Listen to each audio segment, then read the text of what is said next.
Now in this particular video अब हम थोड़े से क्वेश्चंस करके देखते हैं इसमें कि how do we apply these concepts of reflexive, symmetric and transitive और equivalence relations in the problem solving part. तो let's start with the first question.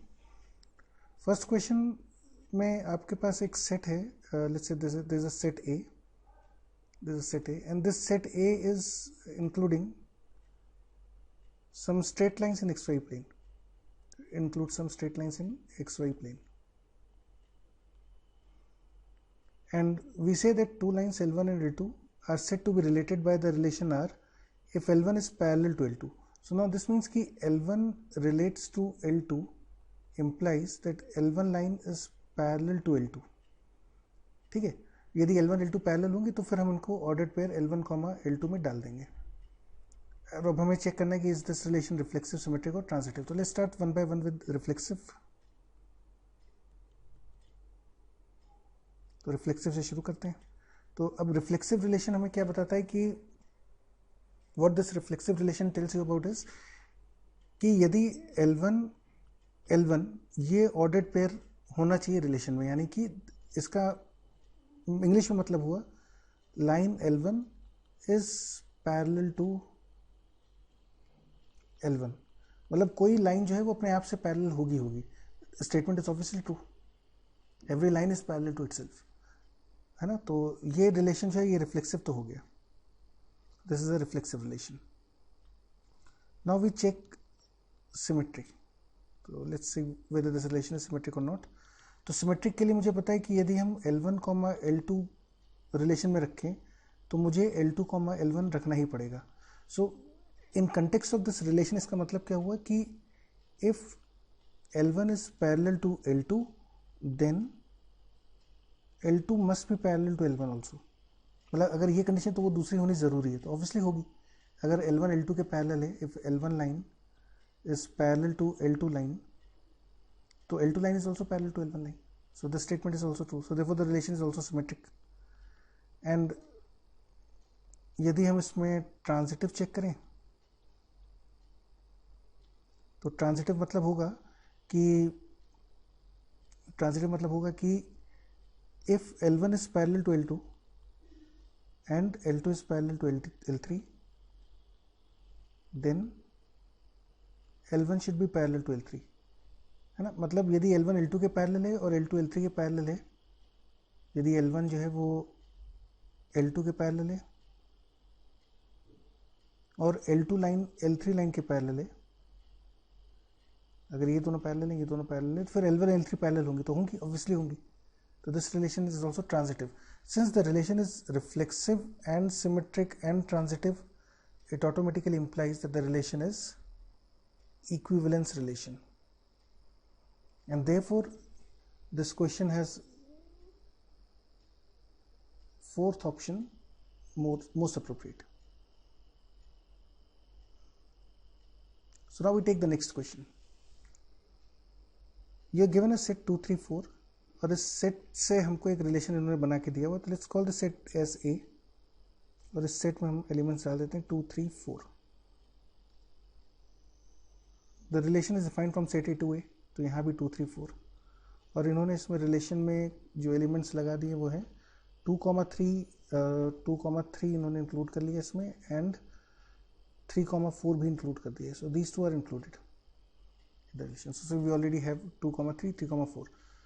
अब वो क्वेश्चन कह रहा है कि भाई इसमें मिनिमम कितने elements, minimum number of elements कितने ऐड करे जाएं, किसमें, रिलेशन R में। R जो है वो ओरिजिनली मुझे दिया हुआ है, इट कंटेन्स 2, 3 एंड 3, 4। तो वो कह रहा है मिनिमम कितने एलिमेंट्स ऐड करे जाएं इस रिलेशन में कि ये रिलेशन रिफ्लेक्सिव भी हो जाए और सिमेट्रिक भी हो जाए, रिफ्लेक्सिव भी हो जाए, सिमेट्रिक भी हो जाए ना। तो चलो सबसे पहले इसको बनाते हैं रिफ्लेक्सिव। पहले देखते हैं रिफ्लेक्सिव बनाने के लिए क्या होना चाहिए। तो रिफ्लेक्सिव बनाने के लिए every element should be related to itself, so that means I have to add 2, 2, ये इसमें नहीं था, 3, 3 मुझे इसमें डालना पड़ेगा और एक मुझे 4, 4 भी डालना पड़ेगा। So these elements must be added to make it reflexive, must be added to make it reflexive. Symmetric बनाने के लिए अगर हम ध्यान से देखें तो फिर सिमेट्रिक में यदि हम 2,3 इंक्लूड कर रहे हैं तो आई शुड इंक्लूड 3,2 ऑल्सो, तो मुझे ये एलिमेंट ऐड करना पड़ेगा, I have to add this element. And similarly 3,4 अगर इंक्लूड हो रहा है तो फिर 4,3 भी होना चाहिए, so I have to include this element also, ये भी इंक्लूड करेंगे। तो these two element should also भी included to make the relation symmetric. मुझे रिफ्लेक्सिव सिमेट्रिक दोनों बनाने, तो how many element should be added? I should be adding at least the least number of elements to be added are 5 elements. You should add these 5 elements. ये वाले 3 elements आप add करो, this will make the relation reflexive, और ये वाले 2 elements अगर हम add कर देंगे तो this makes the relation symmetric. तो answer, correct answer for this problem is you should add at least 5 elements. Let's take another problem. अच्छा, अब इस क्वेश्चन में उसने आपको एक रिलेशन दिया हुआ है इन द रोस्टर फॉर्म, और आपको बताना है किस टाइप का रिलेशन है। तो चलो चेक करते हैं। This relation is defined from the set A to A. तो चलो एक सेट बनाते हैं, this is set A 1 2 3 to set A 1 2 3, ठीक है। और उसने बोला है कि ये रिलेशन कौन सा है। तो देखो रिफ्लेक्सिव होने के लिए आई शुड हैव 1,1 2,2 3,3, ये 3 तो होने ही होने चाहिए। वो मैं देख रहा हूँ वो तीनों यहाँ पर हैं, ये तीनों तो यहाँ पे दिए हुए, तो इसका मतलब ये रिलेशन रिफ्लेक्सिव तो पक्का होगा, it has to be reflexive, ठीक है। अब देखते हैं सिमेट्रिक है या नहीं। सिमेट्रिक का देखते हैं। तो सिमेट्रिक में आप देखोगे कि 2,3 तो है इसमें, लेकिन 3,2 नहीं है ना। 2,3 is there, but 3,2 is not there. Similarly 1,2 है, 2,1 नहीं है। तो this relation is not symmetric. Relation is not symmetric. So probably using these two informations, I can claim that the answer is first option. The relation is reflexive but not symmetric. Although मैं check कर लेता हूँ transitive के लिए, हालांकि question में ज़रूरत नहीं है, but let's say we still check that whether this relation is transitive or not. तो देखो transitive के लिए 1,2 relation में है ना, and 2,3 भी है। तो transitive होने के लिए इसमें मुझे 1,3 include करना चाहिए, जो कि करा हुआ है। 1,3 is in the relation. So this relation is definitely a transitive relation. It is a transitive relation. So therefore option B is incorrect, option C is also incorrect, and option D is also incorrect. So that leaves you with first option. अब simple question है ना। एक और देखते हैं। So now let's look at this particular problem, the next illustration. This is an interesting problem because अभी तक क्या होता था कि we were relating, normally we relate an element A with B, but यहाँ पे हम एक ordered pair A, B को relate करेंगे with another ordered pair C, D, और ये जो relation मुझे दिया हुआ ये relation है this one. तो if I rewrite this relation a bit, अगर हम इसको ध्यान से देखें तो A, B relates to C, D would imply 1/A plus 1/D is equal to 1/B plus 1/C. मैंने इसको थोड़ा सा रीअरेंज करके लिख दिया। थिंक अबाउट दिस, है ना। What we do is we send this AD on the right side and we get this BC on the left side. तो अब मुझे ये रिलेशन में ये कनेक्शन दिया हुआ है, ठीक है। तो चलो अब स्टार्ट करते हैं। Let's start with the first thing which is let's say we start with the reflexive first. Let's start with the reflexive, ठीक है। देखते रिफ्लेक्सिव है या नहीं है। तो अब रिफ्लेक्सिव होने का मतलब क्या हुआ कि हर एलिमेंट अपने आप से रिलेट होना चाहिए, यानी A, B should relate to A, B। और रिलेशन क्या कहता है कि भाई एक्सट्रीम्स के रेसिप्रोकल्स का सम और इनके रेसिप्रोकल का सम इक्वल होगा तो एलिमेंट्स कनेक्टेड होंगे। तो देखते हैं यहाँ पे एक्सट्रीम के रेसिप्रोकल्स का सम और इनके रेसिप्रोकल का सम इक्वल आना चाहिए। तो 1/A plus 1/B is equal to 1/B plus 1/A, तो विच इज इनफैक्ट इक्वल। ये दोनों इक्वल ही होते हैं ना। तो this relation is definitely a reflexive relation. तो रिफ्लेक्सिव तो हो गया।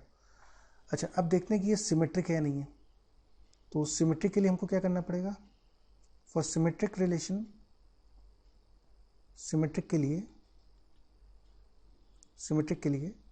लेट्स से, मुझे नहीं पता क्या होगा, तो लेट्स से सिमेट्रिक के लिए यदि A, B C, D से रिलेट होता है तो फिर C, D should be related to A, B, है ना। ये कंडीशन होनी चाहिए। इसका मतलब ये मुझे गिवन है, गिवन इज कि एक्सट्रीम्स के रेसिप्रोकल का sum 1/A plus 1/D is equal to 1/b plus 1/c, है ना, ये गिवन है। और क्या होना चाहिए जो चेक करना है, टू चेक कि क्या ये कंडीशन ट्रू हो रही है, 1 एक्सट्रीम्स के रेसिप्रोकल का sum 1/c plus 1/b is equal to 1/d plus 1/a, क्या ये कंडीशन चेक हो रही है? तो in fact these two are equal, ये दोनों बिल्कुल सेम है, बस वो लेफ्ट राइट का फर्क है। So these two are same, so therefore this relation is symmetric. अब देखते हैं थर्ड ट्रांजिटिव कैसे होगा, है ना, इज इट ट्रांजिटिव और नॉट। तो देखो ट्रांजिटिव के लिए हम क्या करेंगे, ट्रांजिटिव के लिए क्या होगा कि a comma b relates to c comma d and c comma d relates to e comma f, then a comma b should relate to e comma f. This is the condition for transitive. तो what is given to us? Given ये relation मतलब हुआ extremes के reciprocal का sum 1/a plus 1/d is equal to 1/b plus 1/c, ये मुझे given है, this given to me.